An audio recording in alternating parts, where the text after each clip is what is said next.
This future world can change in a heartbeat. It's a new discovery that is endlessly fascinating.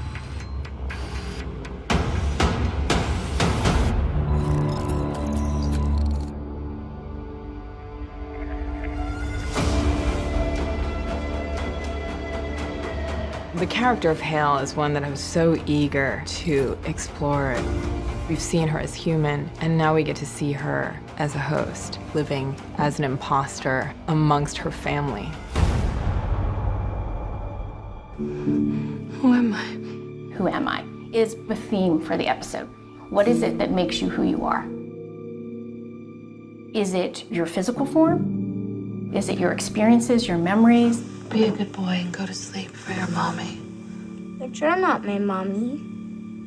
This Hale that we see now is a complete new invention. Living her life. I feel like I'm changing. The pearl obviously is the thing that encases the data, but it's their soul, it's their spirit that is then just housed in this physical body. It's like she wants to cut into her skin and rip me out of her head. There's a lot of mystery as to where she goes from here. Nathan, just like that. Nice and slow. She's been living this domestic life, but inside, there's this animal instinct in her. Trying to curb it has caused her so much pain. She literally tears at her own skin. You've helped me today. When I had my children, I felt like a different person. I wasn't the same emotionally, I wasn't the same biologically, like on a cellular level. And so I was thinking, how would that be for Hale? I remember what it's like to be me. That is kind of the beginning of her awakening. And it is a little bit nature, and it is a little bit nurture, and it's kind of all rolled in one. You are my sunshine. We've heard so much about Delos for so long. We knew its headquarters had to be completely iconic. As soon as we knew we were going to Spain, in my head, the only place to film was the City of Arts and Sciences. It's just stunning architecture. It really gives me an opportunity to really give the show some scope. You feel as though you've stepped through a portal and landed in the future.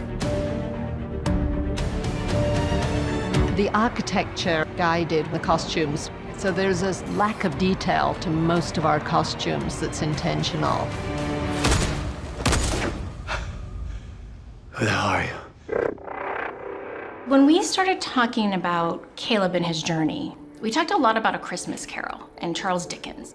We liked the quality of the ghosts of your past, and we liked this idea that Dolores would take Caleb on a tour of his life. You must be hungry.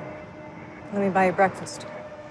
We used a lot of diagonal angles. Anytime we would show Dolores with another character, we felt as if the diagonals were Dolores' web wrapping around that individual. Why didn't you tell those men about me before? You surprised me. She's really only seen the side of humans in the park, which is the worst sides.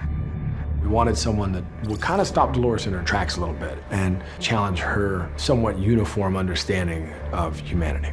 You made a choice. In terms of influences, very much thinking about the Matrix, but the slightly lo-fi version.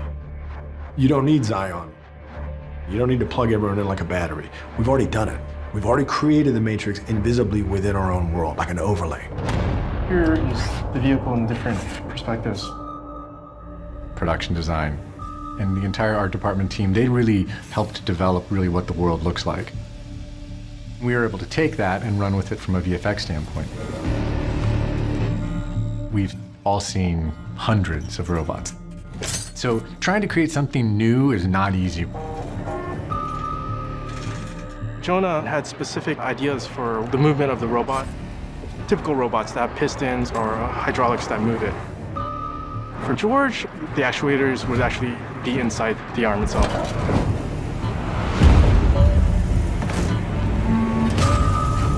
The ride control mech comes in 5 boxes. Howard described it as being a Swiss Army knife. When it's activated, it transforms and connects and becomes one.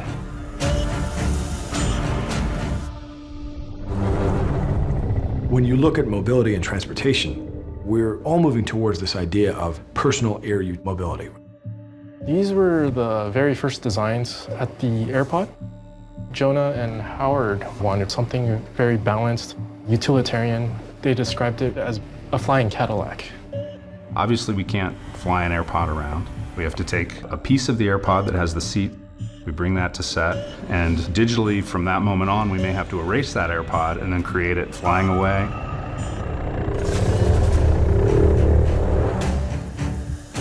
The rideshare is mostly a practical visual effect. We have 2 of them built from the ground up. Chassis, engine, everything was designed. We have a tiny little compartment that's well hidden in the front for a driver that drives the vehicle. If you go out in the world, the future is there. It's in places like Singapore, Spain, and Los Angeles. It's fascinating to think, at what point are man and machine going to meet somewhere in the middle?